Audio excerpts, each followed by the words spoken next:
Today's story begins in a small town called Candido Godoy, located in Rio Grande do Sul, the southernmost state of Brazil. At first glance, this town appears to be just another ordinary small town in Brazil. However, upon entering, one discovers its world-renowned specialty, twins. With a population of fewer than 7,000, most of the town's residents are descendants of Germans. After World War II, these settlers crossed the ocean to live in this secluded place. According to statistics, the twin birth rate in this small town is an astonishing 20%. This means that for every 5 pregnant women, one gives birth to twins, compared to the global average twin birth rate of 1 in 89. This extraordinary rate of twin births has quickly attracted the attention of experts and scholars from around the world. Researchers have been actively investigating possible causes, ranging from the residents' genetic makeup and living environment to the local water supply. However, all these remain within the realm of ongoing study, with no definitive explanation uncovered yet. At this point, Argentine historian Jorge Camarasa speculated that the mystery of the twin town might be linked to the human experimentation conducted by Nazi military doctor Josef Mengele, infamous for his moniker, the Angel of Death. Camarasa claimed that after World War II, Josef Mengele fled to Brazil, where he conducted human experiments for several years in this small town. His aim, according to this theory, was to create the world's superior race in line with Nazi ideals. So what truly happened? Join us as we delve into the most insane reproductive experiments in history.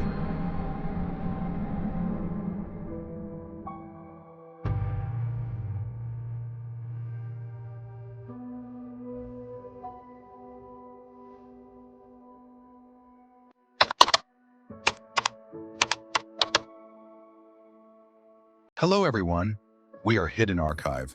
In 1933, Hitler rose to power and became the head of state in Germany. Shortly after, he initiated World War II. Between 1939 and 1941, Germany rapidly occupied 14 European countries. By this time, the Nazis' ambitions were growing unchecked, even aspiring to dominate the entire world. In 1935, Heinrich Himmler, the second most powerful figure in Nazi Germany and the leader of the SS, established the Lebensborn Project, or the Fountain of Life. The goal of this project was to nurture a pure and superior Aryan race based on eugenics. To elaborate, eugenics was a prominent theory in the late 19th and early 20th centuries, pioneered by British anthropologist Francis Galton. The theory gained support from many political leaders and heads of state at the time, including Hitler. Under Hitler, the Nazis exalted eugenics as a tool to purify the race, eliminating peoples they considered inferior. According to this ideology, inferior races had to make way for superior ones. From the 19th century onward, social Darwinism gained popularity. This doctrine argued that the principles of survival of the fittest and natural selection, as posited by Charles Darwin, could also be applied to human societal development. According to this view, only the strong could survive, while the weak were destined for extinction. This type of survival of the fittest competition became the fundamental rationale behind Nazi actions. For Hitler, waiting for natural selection was far too slow. He believed in human intervention to determine who constituted the master race. This was the initial intent of the Lebensborn Project. They promoted this birth plan under the pretense that it was part of Germany's century-long grand strategy to create a brighter future for humanity. Under the influence and brainwashing of the Nazis, countless women willingly entered the reproductive camps, even offering their bodies for the cause. Initially, the Lebensborn plan only involved recruiting pregnant women from the general population. Once selected, these women were treated like royalty, receiving meticulous and attentive care. After the children were born, if they met the standards, they would be kept at the experimental camps to receive the best education. If it wasn't feasible to raise them in the camps, the children would be sent to upper-class families within Nazi Germany. For a time, the Lebensborn camps became a promised land for many unwed mothers. However, not all pregnant women were eligible. They had to undergo a strict screening process. The first criterion for participation was racial purity. Families were required to have no trace of Jewish ancestry for 3 generations. The screening chart clearly depicted this. White dots represented pure Germans, while black dots indicated Jewish ancestry. From left to right, the chart categorized people as pure Germans, 1/4 Jewish, half Jewish, 3/4 Jewish, and pure Jews. Only those in the pure German category were eligible for the plan. However, the number of volunteers meeting the standards was minimal. At this point, the SS devised another strategy, selecting the most noble and racially pure German maidens to bear children. In 1936, an 18-year-old girl named Hildegard Trutz, freshly graduated from high school, caught the attention of the SS. With her blonde hair, blue eyes, tall stature, and long legs, she epitomized the Aryan ideal. While Trutz was still unsure about her future, SS leaders approached her and said, "If you don't know what career path to take, why not bear a child for the Führer? We need people like you to elevate our nation's value. Look at your wide pelvis and hips, perfect for childbirth." Out of love for the Reich and Hitler, Trutz did not hesitate and immediately enrolled. In the same recruitment round as Trutz, hundreds of other beautiful blonde, blue-eyed girls participated. They signed confidentiality agreements and told their families they were attending a state-organized group course. They agreed that, after childbirth, their children would be handed over to the Reich. These young women were then arranged to participate in large-scale, anonymous matchmaking events with Nazi officers. They had 1 week to choose an officer they preferred. Once doctors identified their ovulation dates, the women and officers were taken to private rooms to fulfill their reproductive duties. If an officer was chosen by multiple women, he would meet them one by one as their ovulation dates differed. 3 days later, the same officer would be brought to the rooms of other women. No one knew each other's names. The sole purpose of this process was reproduction, to quickly increase the number of Aryan children. Once a woman successfully became pregnant, the officer would leave the camp and return to the battlefield. Everyone in the camp seemed to have been turned into breeding livestock, responsible only for mating, while the children were like assembly line products, continuously born. 10 months later, Trutz completed her mission, giving birth to a beautiful baby boy named Aryan. She left the breeding camp with pride, while her family had no idea she had borne a child for the Nazis. In the breeding camps, only healthy children had a chance to survive. Deformed or weak children were immediately executed. Some children, even if healthy, were subjected to rigorous treatments if their hair or eye color didn't meet Aryan standards. Blonde hair, blue eyes. For example, strong light was shown directly into the eyes of children to train them to become the strongest warriors for the future Reich. Himmler even personally created a special high-protein formula for the children. If the children cried, the nurses were forbidden to comfort them. The justification was that this would build their resilience, even if it caused them to cry until exhaustion. In the 1930s, the Nazis established 10 Lebensborn experimental camps within Germany. By the late 1930s, these camps were expanded to other countries deemed to have racial value, such as Norway, Denmark, and France. From 1935 to 1945, a total of 36 Lebensborn camps were established across Europe, where over 8,000 children were born. Hitler's goal was that, by 1980, 120 million Aryan children would be born through this plan. However, the reproduction rate of the Lebensborn project could not keep up with the Nazis' ambitions. Wherever the SS went, they selected blonde-haired, blue-eyed children they deemed suitable. They even resorted to kidnapping children from their mother's arms, turning them into property of the Reich. These abducted children first underwent medical identification tests, including assessments of their eye and hair color. They were then sent to Lebensborn camps to face their ultimate fate. The children were categorized as excellent, acceptable, or inferior. Those classified as inferior faced a grim destiny: the gas chambers of concentration camps. In 1942, when German forces attacked Crimea, a blonde-haired, blue-eyed boy named Alexander Litau caught the attention of the Nazis. Believing that a child of such quality couldn't be left behind, they abducted him and took him to Germany. Alexander was forbidden from speaking his native language and was repeatedly told that his parents had abandoned him. Eventually, he was adopted by a wealthy Nazi family and renamed Volker Heinecke. According to incomplete statistics, the number of children kidnapped by the Nazis during the war reached as many as 250,000. Of these, only a very small fraction survived, and individuals like Alexander were exceedingly rare.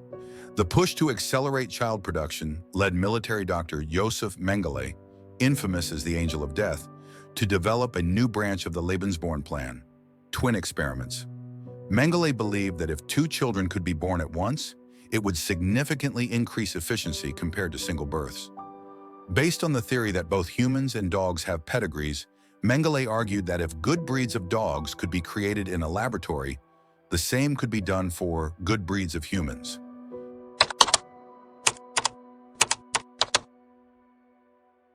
In the 1940s, Mengele began conducting these experiments at the infamous Auschwitz concentration camp, which became the main battlefield for his frenzied twin experiments. Statistics show that Mengele experimented on 1,500 pairs of twins, but in the end, fewer than 100 pairs survived. Mengele was a thin man with obsessive cleanliness and compulsive behaviors. His hair was always meticulously groomed without a single strand out of place. His dark green military uniform was always immaculately pressed, and his shoes were polished to a shine. The perfection Mengele pursued extended to his research subjects. If a child showed the slightest health issue or had signs of prior surgeries, such as an appendectomy, they were ruthlessly sent to the gas chamber. Among the few who survived Mengele's twin experiments were sisters Eva Moses and Miriam Moses. They were born in a small village in central Romania into a family of 4 children. In addition to Eva and Miriam, the family had 2 older sisters. This Jewish family lived a peaceful and happy life until the Nazis arrived. As the only Jewish family in the village, all 6 members were forced onto a train bound for the concentration camp, along with countless other Jews. When they disembarked, Eva and Miriam immediately caught the attention of Nazi officers. One officer shouted excitedly, "Look, there's a pair of twins over there." Eva and Miriam were promptly separated from their mother and 2 older sisters and taken to a laboratory. As they were being dragged away, the 2 girls cried desperately but were unable to stay with their family. Their mother and older sisters were later sent to the gas chamber. Mengele's genetic twin experiments aimed to understand the similarities and differences in the inheritance of twin traits, as well as to explore ways to artificially increase the twin birth rate. Eva later recounted that during their time in the human laboratory, she and Miriam were taken every Monday, Wednesday, and Friday to a room where they were stripped of their clothes. Mengele would enter with his assistants to conduct examinations, meticulously comparing every part of their bodies and recording every similarity and difference down to the smallest detail. This process lasted up to 8 hours each time. On Tuesdays, Thursdays, and Saturdays, Eva and Miriam were taken to the laboratory for blood tests. Large amounts of drugs were injected into their bodies. On many occasions, Eva was subjected to excessive blood withdrawal, leaving her body on the brink of collapse. Eva recounted one instance when, after being injected with drugs, her limbs swelled, her entire body was in pain, red spots appeared on her skin, and she developed a high fever that persisted. She was taken to the hospital within the concentration camp. After examining her, a doctor remarked, "It's such a pity. Such a small child like this probably won't survive another 2 weeks." Despite her frail condition, Eva held on to a single belief: "I cannot die here. I must survive to reunite with my twin sister." 2 weeks later, against all odds, Eva overcame the fever and was returned to Mengele's laboratory. When she saw Miriam again, Eva was horrified to find her sister reduced to an unrecognizable state. Miriam lay motionless on a bed. When Eva asked, "You weren't here for the past 2 weeks. What happened to you?" Miriam weakly replied, "You wouldn't want to know, and I don't want to tell you." Compared to many others at Mengele's laboratory, Eva and Miriam were considered fortunate, as they at least survived. In 1945, after World War II ended, fewer than 100 pairs of twins survived Mengele's human experiments. Trembling and terrified, they stepped out of the camp to find that Nazi power had vanished. Eva and Miriam were rescued and later relocated to Israel. In 1960, Eva married an American and subsequently gained U.S. citizenship. Miriam, her only twin sister, remained in Israel, where she married and started her own family. When Miriam gave birth to her first child, her kidneys became severely infected and no antibiotics proved effective. In 1963, during her second pregnancy, Miriam experienced similar complications. When doctors examined her, they discovered that Miriam's kidneys were the size of those of a young teenager. This indicated that her kidneys had stopped developing during her time in the concentration camp. By the time she gave birth to her third child, Miriam's kidneys had completely failed. Without hesitation, Eva donated one of her kidneys to her sister, saying, "I have two kidneys, but I only have one twin sister." This decision was not difficult for me. However, even after the transplant, Miriam's health continued to deteriorate. Just a year later, she developed severe degenerative conditions and required significant medication to sustain her life. The doctors treating her sought to retrieve the records of Mengelé's experiments at the concentration camp to understand what drugs had been injected into her. Unfortunately, those documents had disappeared without a trace. In June 1993, Miriam passed away. Following her sister's death, Eva dedicated her life to speaking around the world, striving to find other twins who had survived Mengelé's experiments. Thanks to her efforts, the world came to know of this dark chapter in history. In July 2019, Eva passed away at the age of 85. What happened to the children of the Lebensborn Project now? After World War II ended, the Lebensborn Project completely collapsed. When American troops entered Germany, only about 100 children aged between 6 months and 6 years remained. The staff at the Lebensborn camps had already fled after hearing news of the situation. The children, once regarded as the light of Germany, had now become a disgrace to humanity and were stigmatized by the public. The Nazis had once considered Norwegians as descendants of Vikings, possessing the most perfect bloodline. Therefore, besides Germany, Norway had the largest Lebensborn camps. After the war ended, the new government in Norway directed all the hatred towards the women who had associated with German soldiers and the children born from the Lebensborn Project. Many Norwegian women had their heads shaved, were stripped naked, and were forced to parade on the streets. Some Norwegian officials even claimed that these Nazi children could never become good citizens and compared them to rats or pets. Some officials even suggested that Germans carried good genes in the field of mental retardation. This sarcasm further fueled prejudice and hatred. The irony is that the children of the Lebensborn Project were also victims of the Nazi dictatorship. The fault lay in the regime and its leaders, not in these innocent children. Many of the children born from the project were confined to mental institutions, stigmatized, and cruelly treated. A local pastor even suggested that these children needed to be washed and sterilized continuously to erase the Nazi smell. Some children were scrubbed so harshly that their skin peeled off. In 2018, during the 70th anniversary of the Universal Declaration of Human Rights, Norwegian Prime Minister Erna Solberg, for the first time, officially apologized on behalf of the nation to Norwegian women and their descendants who had been unjustly treated during the war. However, even though this apology was symbolic, the trauma and psychological damage suffered by the victims could not be fully compensated. According to investigations, the suicide rate among children born from the Lebensborn Project is much higher than that of the general German population. The people who deserve to be judged and punished are Hitler, the Nazis, the SS, and other leaders. What fault do these innocent children bear? As Paul Hansen, a person born from the Lebensborn Project, hauntingly shared, "I will never escape this shame. I wish my ashes could be scattered in the wind. Only then will I no longer be mentioned again." So, did the Lebensborn Project and twin experiments lead to any groundbreaking scientific achievements? Returning to the twin town in Brazil mentioned at the beginning, the residents there were once confused and fearful of the theory that they might be products of a deadly experiment. After that, the Brazilian government organized a research team to conduct a detailed survey of the birth rates and baptism rates of all the twins in the history of this town.